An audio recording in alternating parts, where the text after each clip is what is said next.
더정치 대선 특집, 각 당의 전략턱 모시고 선거 승리 위한 전략 듣고 있는데요. 오늘은 국민의당 선대위의 김영환 미디어 본부장 모셨습니다. 본부장님이 바쁜 와중에 찾아주셔서 감사합니다. 예, 반갑습니다. 불러주셔서 감사합니다. 네. 고맙습니다.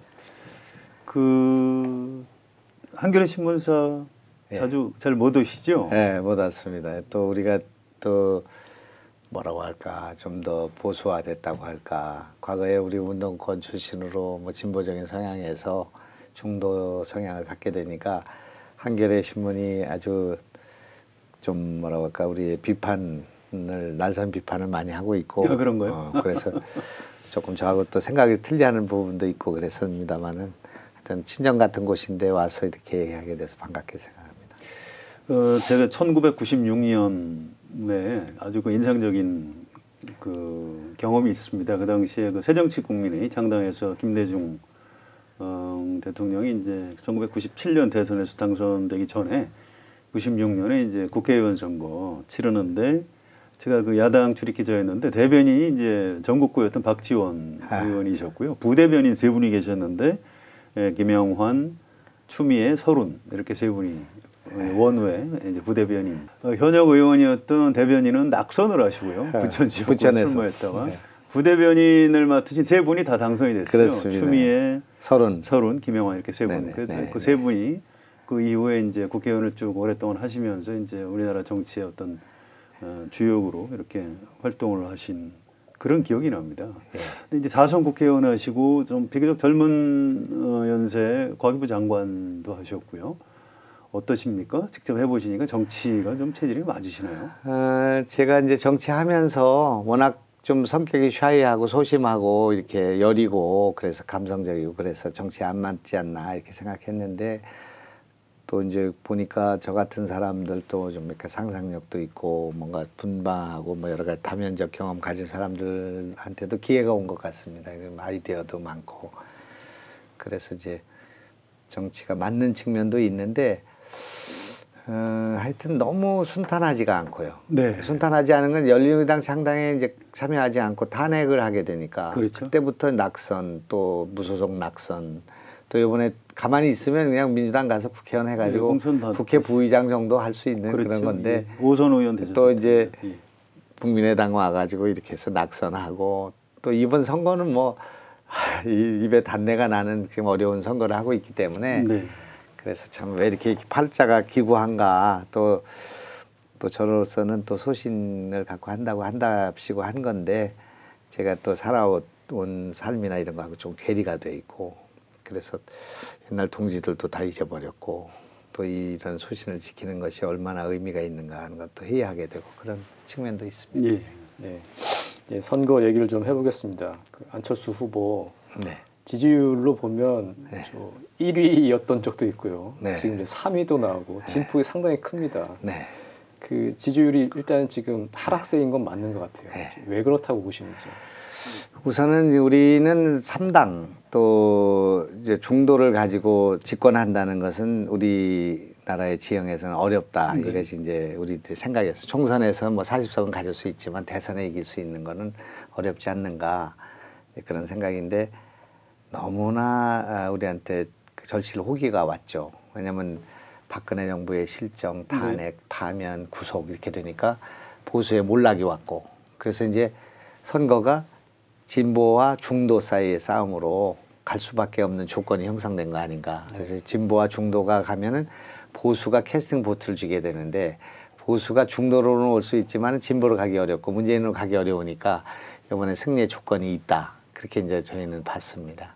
그래서 이제 이번 선거가 끝날 때까지는 보수의 응집이 어렵다 이렇게 봤는데 이게 그만 TV 토론 과정에서 보역 논쟁이 진행되고 네. 또 홍준표 후보가 아주 극우 보수라고 할까 아주 종북 프레임을 걸면서 보수의 극단적인 또 아주 오래된 보수들을 결집하는 데 성공한 것 같습니다. 그렇게 되다 보니까 이것이 이제 보역 논쟁으로 가야 되는가, 보역이 양극을 형성하는가, 아니면 중도 보수 안철수 문재인 구도가 가느냐, 이게 지금 혼재되어 있는 상황이다 이렇게 볼 수 있고 앞으로 5일 동안 이것이 만약 보역으로 가게 된다면 1강 2중이 돼갖고 누가 2등 하든 의미가 없고 네. 문재인 무난한 당선 갈 거라고 보고 혹시 이제 보수와 이 중도가 이번에는 보수는 안 되는 것이고 이제 중도와 보수의 양강이 부분적으로 회복이 되면은 끝까지 어떻게 될지 모르는 상황이 전개될 수 있다. 우리는 그렇게 희망을 갖고 있습니다. 지금 나타나는 여론조사의 수치 자체에 대한 뭐 신뢰도 이런 거에 대해서는 혹시 뭐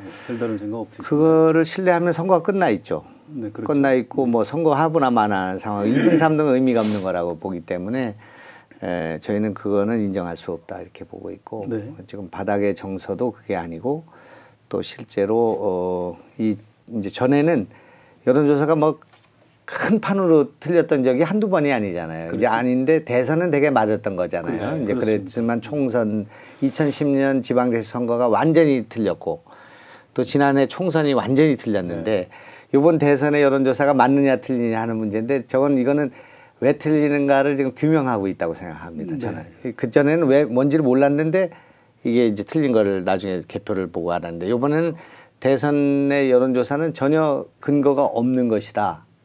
그렇기 때문에 이거는 의미가 없다.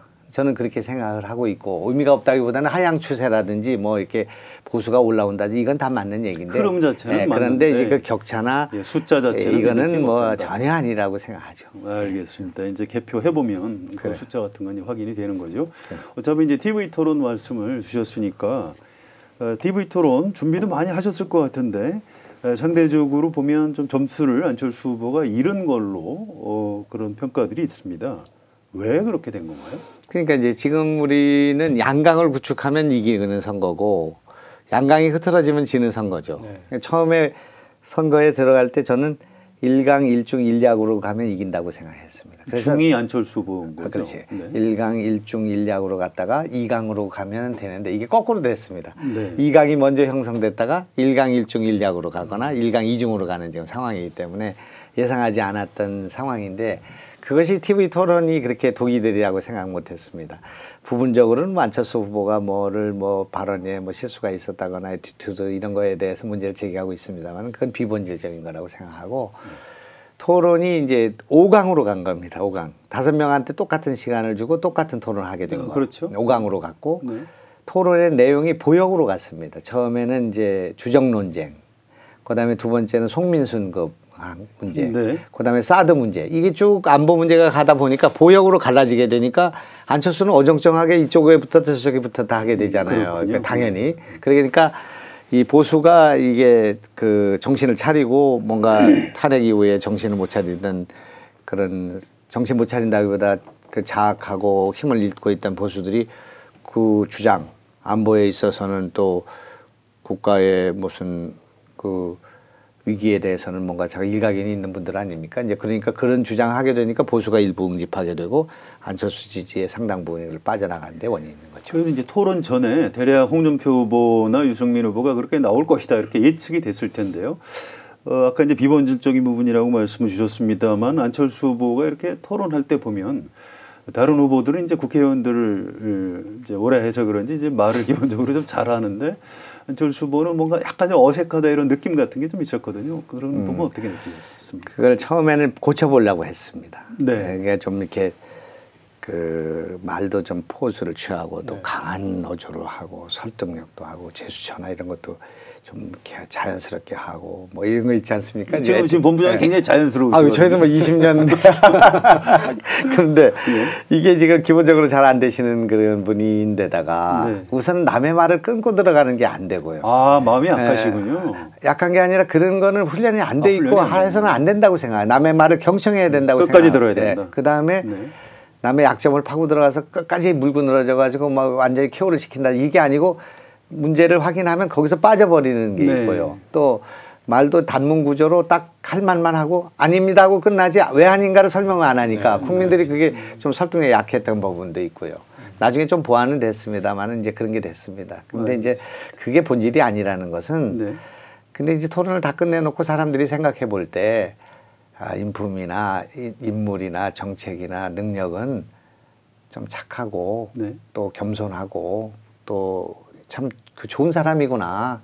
안철수가 좋은 사람이구나 하는 생각은 국민들이 다 하는 것 같습니다. 그 무자판 이 정치판에서 전 순수하고 착하고 겸손하고 그 예의를 지키고 그런 사람이구나 하는 건 아는 것 같습니다. 그 진정성은 우리가 갖게 됐고 또 정책이나 이런 거에 있어서도 안정감은 있구나. 뭐 헛소리하거나 포퓰리스틱하거나 이런 건 아니구나 하는 걸 알게 돼서 그 전체적으로 토론이 뭐 무슨 득점이 됐냐, 그것 때문에 망했느냐, 뭐 징징댔냐, 뭐 이런 식으로 그 SNS에 공격을 받았지만 네. 국민들은 그건 아는 것 같습니다. 그래서 TV 토론 때문에 안철수가 뭐 이렇게 지지할 사람이 안 찍고 그건 아니고 오히려 또 참 보니까 저 사람은 착한 사람이고 좋은 사람이고 정치에 물들지 않은 사람이라는 것은 지켜졌다. 네. 정직한 사람이다.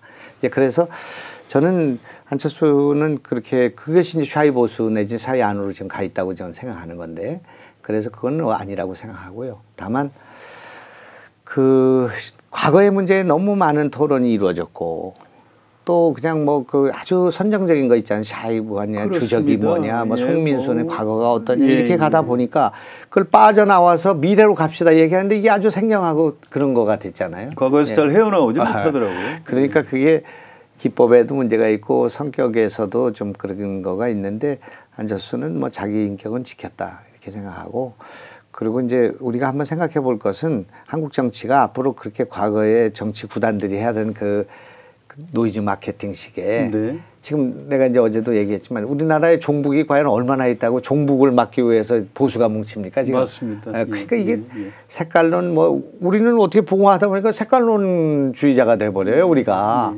이 보수표를 의식한 것도 있고 또 중도에 서서 뭐를 진보하고 붙다 보니까 이게 그런 문제가 생기잖아요. 그러니까 이게 참 이것이 세계적으로 어려운 전략을 요구하는 제가 아까 뭐 전략통이라고 하는데 전략통 아니고요.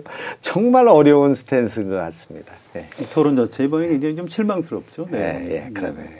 약간 이제 샤이 유권자 말씀하셨는데. 근데 네. 그것만 있는 건 아니고 안철수가 이제 그 교육혁명 같은 거 얘기하지 않았습니까? 근데 그런 거 얘기할 네. 수 있는 또, 시간이 충분치 않았던 것 시간의 문제가 아니고 교육혁명. 예. 또 그 4차 혁명 이거 얘기했지 4차 않습니까? 산업혁명, 예. 그래서 제가 이제 여러 번 안 대표한테 말씀드렸는데 교육혁명의 본질을 설명을 하는데 미흡했다고 생각합니다. 네. 교육혁명이 뭐냐에 대해서 안 하고 학제 개편 교육부 폐지 여기에 갖고 그렇죠.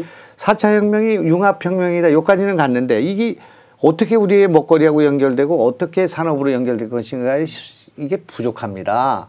그러니까 논쟁을 거기서 질문한 거에 답변하지 말고 학제 개편 본인 얘기를 해야 되는 건데 콘텐츠를 해야 된다. 그렇죠. 미래에 대한 내용을 해가지고 그다음에 그걸 하려면 입시제도가 고쳐져야 되고 학제 개편이 어떻게 되고 교육부가 규제가 완화돼야 된다니 뭐 이렇게 가야지 된다. 이렇게 말씀을 드렸는데 조금 하긴 했는데 이게 하나하나 이분이 습관이 그 청춘 콘서트의 그거 같은데 강연식으로 하는데 익숙하죠. 아니 질문 1, 2, 3을 그 학부형들이 하면 예. 1, 2, 3을 답변하는 거에 아주 익숙해져 있고 좀 고지식한 예, 거군요, 그리고 보니까. 그걸 안 하면은 그 뭘 빠뜨린 것처럼 보이고 뭐 비판받을 거라는 생각을 갖는데 그러지 말고 그런 것들은 뭐 다 시간 있을 때 더 얘기하고 저는 많이 얘기하지 않았습니까? 그런데 내 생각은 이겁니다. 이렇게 그렇죠, 하는 것이 기법인데 역시 이제 그게 정치 시간이 좀 경험이 좀 짧은데 부족하시고. 토론 경험이 좀 부족했던 것 같습니다. 그렇군요. 6번 TV 토론을 했는데도 아쉬움이 많이 예. 남으시는 것 같아요. 아쉬움이 많죠. 있습니다.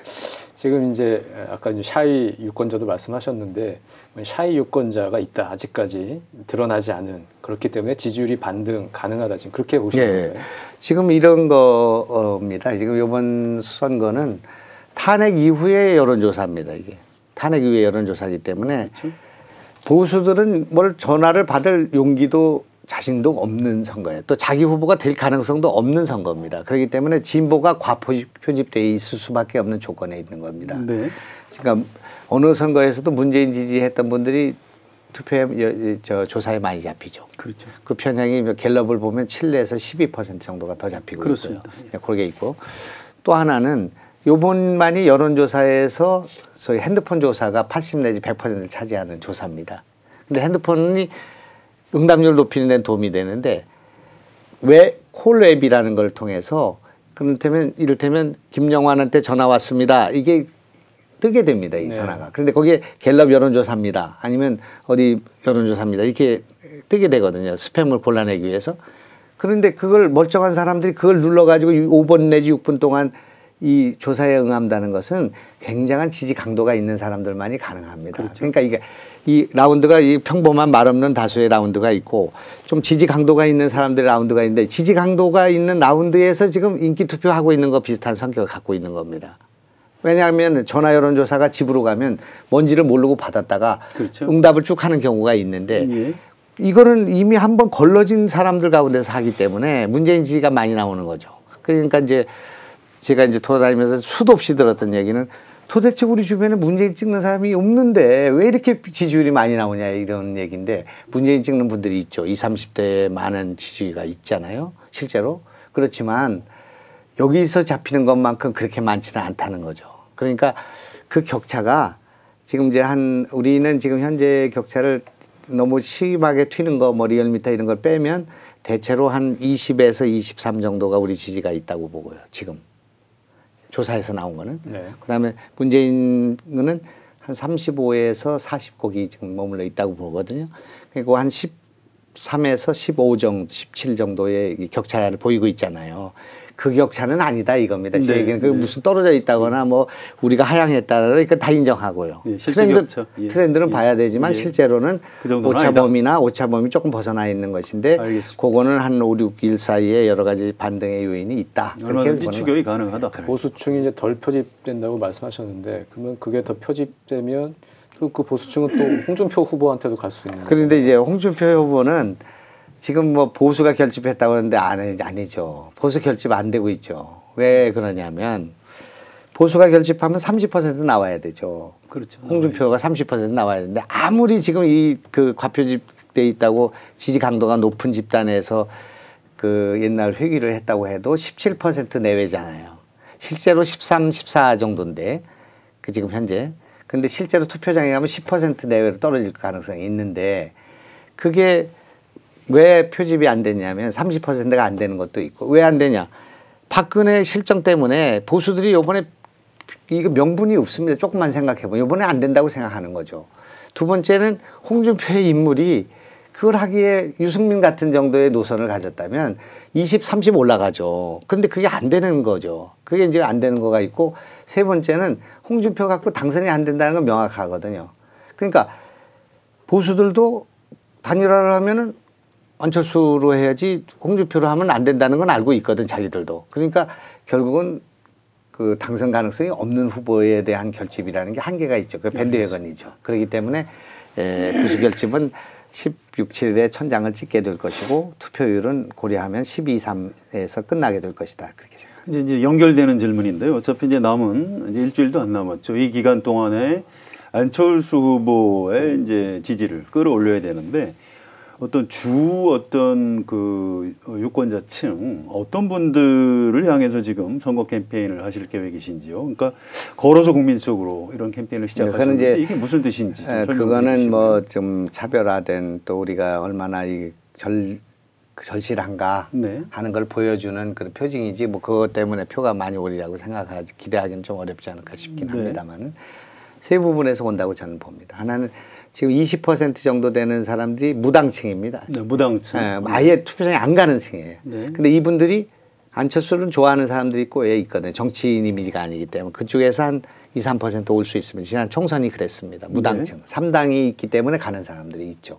두 번째, 지금 현재 샤이 보수를 포함한 20% 정도의 부동층이죠. 부동층. 어느 조사에도 아직 결정 못했다가 20% 있거든요. 있죠. 네. 작은 건 17%. 어제 오늘 조사 조선일보는 17.7% 나와 있는데 이 부동층은 지금 현재 중심이 홍으로 가야 되냐 안으로 가야 되냐죠. 그러니까 정치적 성향은 좀 보수라고 보시는 거예요? 그렇죠. 그 부분은. 개혁적 보수 개혁적 세력들이 보수? 많죠. 네. 합리적 보수. 네. 이거는 과거로 보면 홍준표하고도 끌리긴 끌리는데 이건 이번에는 안철수 찍어줘야 되는 거 아닌가 하는 생각들이 대기하고 있죠. 우리한테 왔다가 빠져 돌아간 사람들입니다. 회귀 본능이 좀 있는 분들이죠. 네.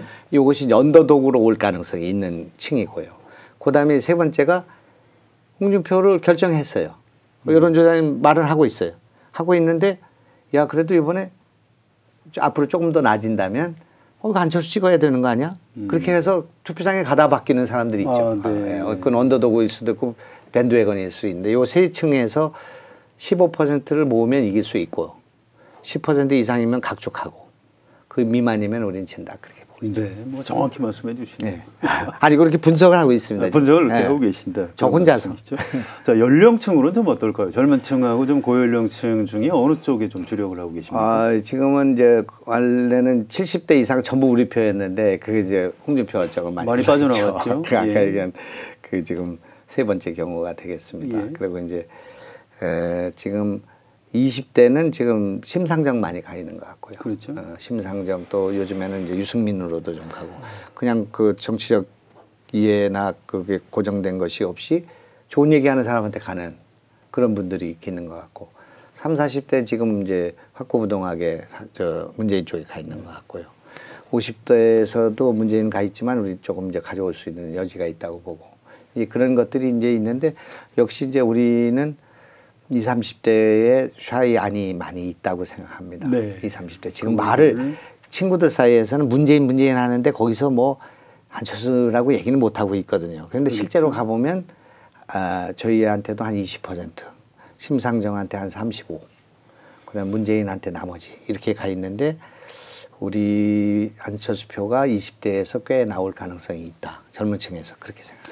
그 한 가지 좀 약간 근본적인 의문 같은 게 있는데요. 개인적으로 2012년에 안철수 후보가 이제 청춘 콘서트 이런 거 하면서 20, 30대 젊은 층한테 굉장히 선풍적인 인기가 있었고요. 그것 때문에 2012년에도 대선 출마 선언을 했다가 이제 접었죠. 문재인 후보한테 양보를 했는데 지금 불과 5년밖에 안 지났는데 20, 30 어쨌든 여론조사를 해보면 젊은 층에서는 안철수 후보가 별로 지지가 높지 않고 오히려 문재인 후보가 높고요. 좀 고연령층이 안철수 후보에 대한 지지가 높고 뭔가 좀 바뀌었거든요. 5년 만에. 이게 왜 이렇게 됐다고 보십니까? 우선 크게 보면 이제 현실 정치라는 현실과 네. 또 그 이상적인 거 아웃사이더였잖아요. 근데 아웃사이더로서는 그런 지지를 받기가 쉽지만 현실 정치에 가면 뭔가를 선택해야 되잖아요. 또 그걸 관철하는 리더십이 필요하고 세력이 있어야 되니까 그런 데서 많이 이제 깎여 나갔다고 보고 특히 이제 새정치민주연합인가 뭐 했잖아요. 문재인 네, 정당을 같이 했었죠. 김한길 이렇게 하는 거 이것이 기존 정치인들하고 똑같구나 하는 데서 이제 안철수 다움이라고 할까 안철수의 신선도가 거의 날아가 버리는 그런 상황이 됐고 국민의당 창당하면서 뭐 일부는 뭐 복원이 됐죠. 그 혼자서 막 헤쳐가는 모습도 보이고 뭔가 좀 새로운 뉴본 같은 그런 개척자 같은 그런 모습이 보여서 조금 돌아오긴 했으나 기본적으로는 정치적인 현실 정치에서의 힘을 발휘하는 데서도 조금 미흡하고 그렇다고 해서 뉴본이나 또는 아웃사이더로서의 그런 신선함을 유지하기에도 좀 어렵고 현실 정치를 하다 보면 그게 어려운 점이 있잖아요. 이제 그런 것들이 다 결합이 됐는데 이제 그걸 계속 그런 국민들의 그냥 절대적 지지를 받는 그런 아웃사이더로서는 어려울 거고 그건 이제 다시 시작해야 된다고 봅니다. 네. 알겠습니다. 정책으로 승부해야 되고. 네, 안철수 후보가 이제 대선에서 승리해서 집권을 하면 국민의당 이제 40석입니다. 소수 정권이죠. 뭐 어느 당이든 마찬가지지만 지금 공동정부 구성이 이제 불가피한데 개혁 공동정부 구상을 이제 말씀을 하셨어요. 구체적으로 어떻게 하시나요? 그러니까 이제 뭐 안철수 구상인지 모르겠습니다만은 저는 이제 그렇게 생각하는데 이제 문재인 정부의 집권이 이제 가능성이 있는데 큰데 그거는 문재인 정부를 위해서나 우리 진보를 위해서도 나는 꼭 바람직한 건 아닐 수 있다. 지금 당장은 뭐 그냥 집권해가지고 뭔가를 좀 휴양한 생각을 갖겠지만 집권하는 순간부터 어려움을 겪게 되리라고 생각합니다. 왜냐하면 우리나라의 그 이념 지향이 이렇게 진보에 서서는 전국 전체적인 국민 통합을 이뤄내기가 어렵고 그 갈등의 요소를 너무 많이 가지고 있습니다. 그리고 이 야당이 돼야 되는 이제 홍준표의 그 야당이 된다면 저것이 사사건건이 발목을 잡는 상황이 돼서 이 대화나 협치가 실제로 불가능한 상태가 돼서 발목 잡기가 진행되면서 태극기와 촛불의 갈등이 계속되고 그래서 1년 후면 무너진다고 보고 있는 겁니다. 저쪽에서는. 그래서 야당에서 지방자치제 또 통선에서는 자기들 복원될 수 있다는 게 지금 자유한국당의 그 생각이거든요. 그렇기 때문에 이 나라가 정말 앞으로 어떻게 될 것인가. 이게 지금 그 노무현 대통령도 정치하지 마라 그런 말씀도 하셨고 저 박근혜도 내가 이러려고 대통령 됐나 하는 생각을 또 다른 대통령이 하게 된다면 그건 얼마나 불행한 일인가. 또 진보는 얼마나 추해하게 몰락할 것인가 하는 문제가 생각이 되죠. 그래서 제가 이제 생각한 것은 DJ 때도 이제 그 중도 개혁주의라는 게 DJ의 진보 내지는 개혁성을 좀 사귀고 보수를 끌어안는 그 DJP부터 시작해서 그런 거였지 않습니까? 이제 그런 것이 현실이기 때문에 중도를 가지고 양쪽을 끌어들이는 거와 진보를 가지고 정의당 또는 뭐 국민의당 일부하고 연정하는 거하고는 전혀 다른 상황이 될 수가 있다고 생각합니다. 그러니까 이제 우리가 집권하면 제일 좋은 것은 유승민과 바른정당과 그 중도 보수, 우리는 좀 더 중도 개혁 내지는 중도 진보 이렇게 합치는 것이 합친다기보다도 같이 가는 것이 제일 좋은 이상적인 건데 저는 처음부터 그렇게 생각했습니다. 그러면 지역주의도 완화되고 중도를 우선 조금 확장한 후에 민주당의 그 개혁성이 있는 소위 우리가 얘기하는 반패권 세력들하고 연대하고 또 정의당하고도 진보 일부를 흡수라기보다 연대하고 그다음에 자유한국당 내에서는 개혁적인 인사들 좀 그 탄핵에 찬성한 사람들 이런 분들하고는 조금 발탁하고 이런 식으로 해가지고 좀 모자이크식이 될지 모르겠지만은 뭔가 국민의당 정부 안철수 정부라는 걸 포기하고 좀 개혁 세력의 스펙트럼을 만들어 가지고 그 권한을 나누면서 개혁 공동정부를 나누면 지금 문재인의 공동정부보다는 그 문재인의 공동정부는 주로 진보에 치우칠 가능성이 있는데 그것보다는 더 안정되게 갈 수 있지 않을까. 그러니까 이제 연립정부가 아니고, 그러니까 연립정부는 정당을, 그러니까 국회의원들이 탈당하고 이합집산하지 않고, 이제 공동정부를 구성하는 걸 보통 우리가 연립정부라고 하고요. 근데 지금 본부장님 말씀하신 거는 정계 개편을 하겠다는 말씀이신 거죠? 아니죠.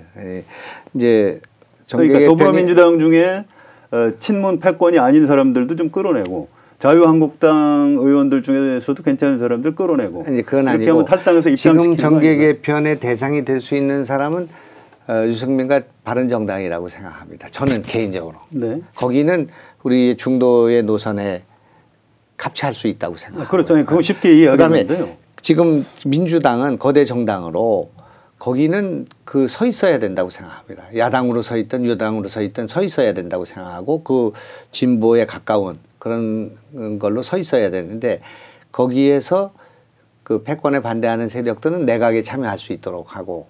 그러니까 그게 정계 개편 아닌가요? 정계 개편은 아니고 이제 당으로 우리 당으로 오시는 건 환영하겠지만 예. 그 당을 와해한다거나 그 중에서 상당수를 끌어들이거나 그런 건 하지 말아야 올 필요는 없다. 그냥 그 개인 자격으로 그럼. 여기 양해를 한다면 맡아달라. 장관도 맡고 우리가 협치를 국회에서도 협치하면 좋겠다 그런 거고 당으로 합칠 수 있는 건 지금 현재로서는 바른정당하고 국민의당이 하는 것이 중도의 그 노선 확장이라는 의미에서 의미가 있지 않는가. 저 개인적으로 그런 생각을. 네. 근데 과거에 열린우리당이 있었고 이제 작은 민주당이 있었고 그 당시 제 기억에 그 노무현 대통령이 김효석 의원한테 장관직을 제의했는데 이제 민주당에서 뭐 안 된다. 우리가 야당인데 어떻게 참여하느냐 해서 안 됐던 적이 있거든요. 그래서 그게 이제 지금 본부장님 말씀하신 게 과연 좀 가능한 건지. 현실적으로. 예, 그런 좀 그게 걱정이 이제 좀 있어서요. 그때는 민주 반민주의 구도가 명확했다고 생각합니다. 민주화가 지금 안 된 상태에서 여야가 분명하고 적대적으로 생각해야 되는 건데 지금은 조금 이제 그때보다 여유가 생겼고 가능하다. 그렇게 협치가 가능하고 협치를 해야 된다는 게 국민 공감이기 때문에 알겠습니다. 되리라고 생각합니다. 그 혹시 문재인 후보가 당선이 돼서 연립정부를 제의하면 참여하실 생각이십니까? 우리 국민의당이? 네. 그거는 우리가 뭐 여러 가지 생각도 안 해본 일이고 또 쉽지 않은 일이라고 생각하는데 저는 이제 개인적으로는 뭐 부분적으로 그런 의사를 가진 분들이 있을 수는 있겠으나 국민의당이 이제 와야 된다고 생각합니다. 실제로 그 이제 중도를 표방하면서 뭔가 제3정당을 우리가 한 거기 때문에 그러면서 정책적으로 또 도와드릴 건 도와드리고 이런 건 모르겠지만 거기에 직접 참여하고 연대하는 순간에 블랙홀처럼 이제 민주당하고는 합당하지 뭐하러 거기 있느냐 하는 문제가 제기될 수 있다. 합당을 해라. 네. 그런 거가 되면은 이 지난 4월 총선과 지금 우리가 하고 있는 실험은 이제 끝난다고 생각하죠. 연정 참여는 어렵다고. 저희는 그렇게 생각합니다. 근데 1997년에 김대중 대통령이 DJP 연대를 했지 않습니까? 자민련 그냥 놔두고 합당하지 않고 그냥 공동정부 구성했거든요. 그 모델이 가능한 거 아닌가요?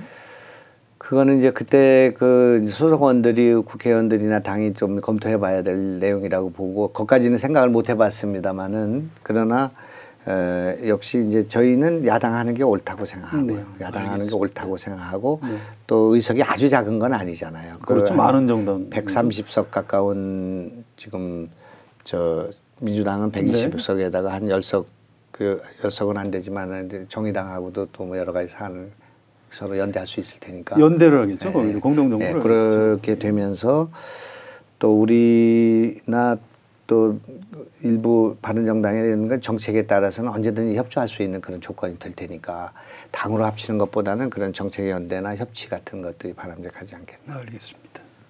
자, 이건 좀 간단한 질문인데요. 김종인 개혁 공동정부위원장직 수락하셨고, 근데 그 이후에 별 소식이 없어요. 지금 혹시 무슨 소식을 좀 들으신 게 있습니까? 어렵죠. 이제 김종인 위원장은 이제 후보 단일화든지 또는 다른 정당과의 연대 문제에 좀 유연하다고 할까, 예. 좀 개방적인 그런 생각을 갖고 공동정부를 주장하는데 시간이 우선 좀 많지 않고요.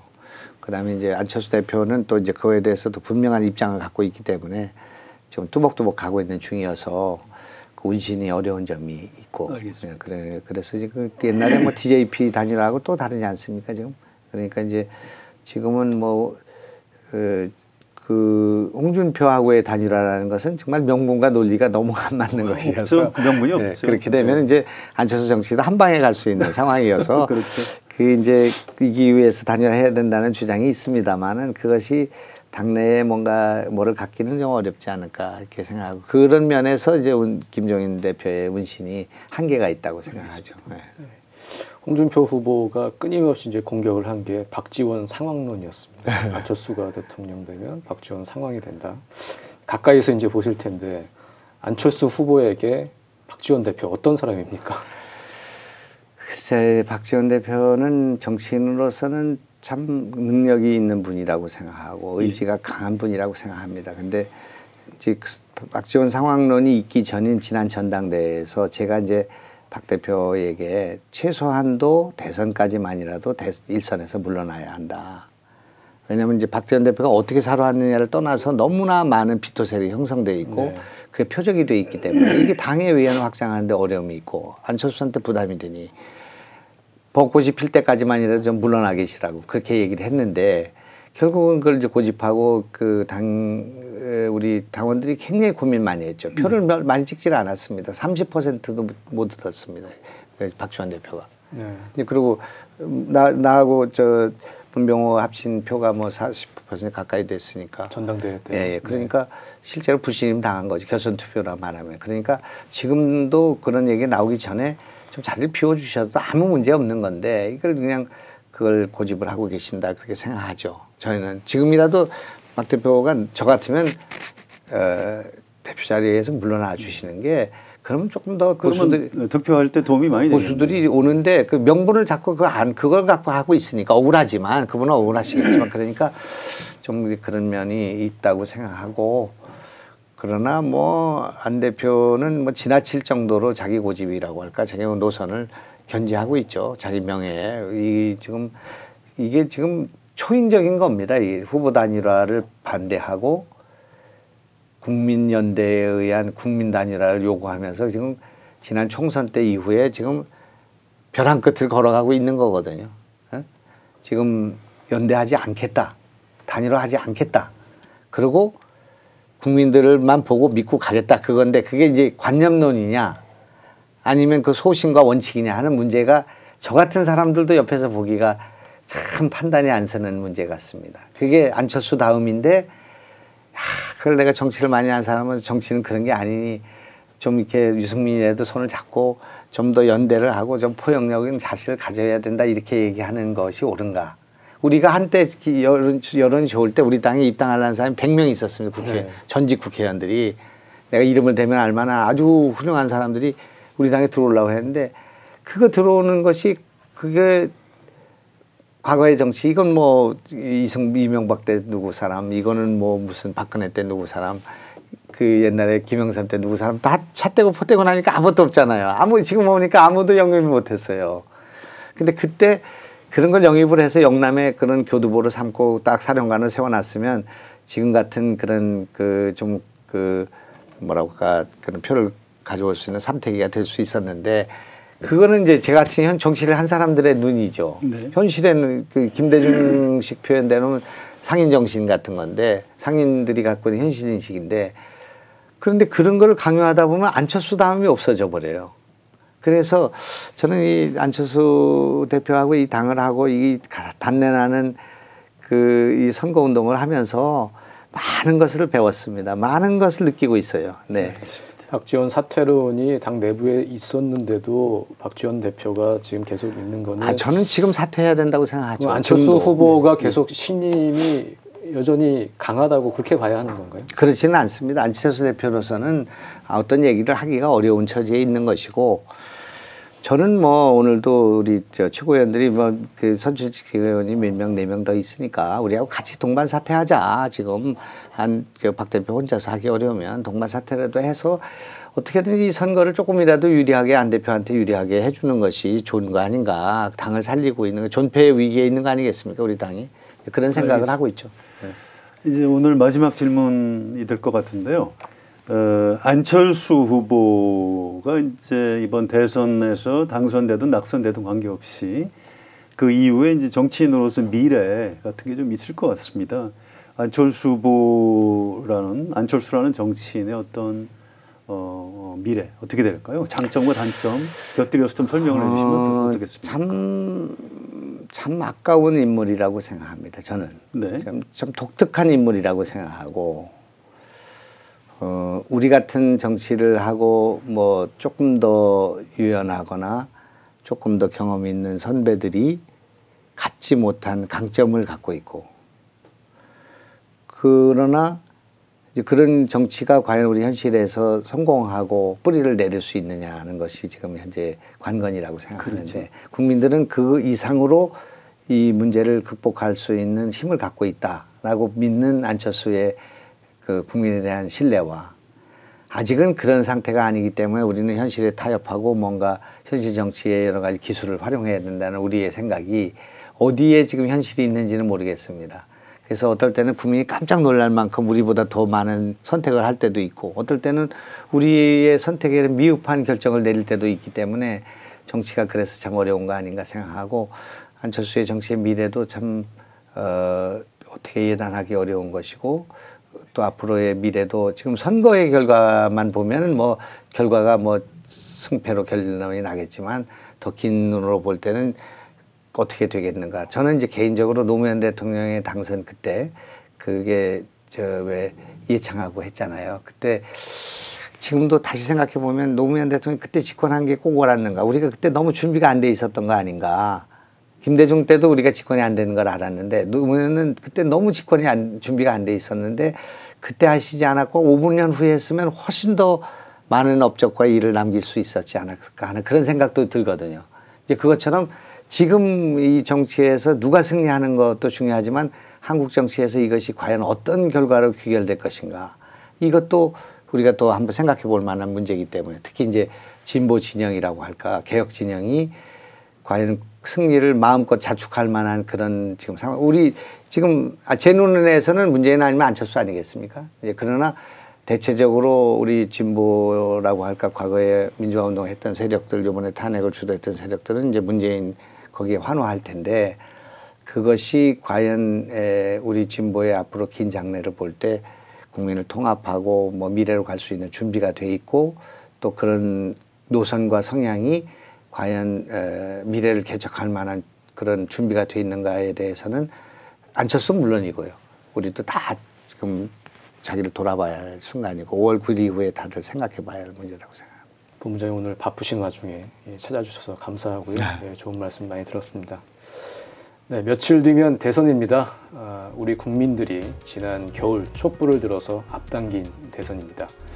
추운 아스팔트 위에서 곱은 손을 호호 불면서 박근혜 물러나라고 했었죠. 이번 대선의 결과는 그렇게 고생한 국민들을 위한 것이어야 합니다. 내가 이러려고 탄핵을 했나, 이런 생각이 들면 안 되겠죠. 자괴감이 들지 않도록 현명한 선택으로 우리 모두 투표합시다. 더 정치 오늘은 여기까지입니다. 감사합니다.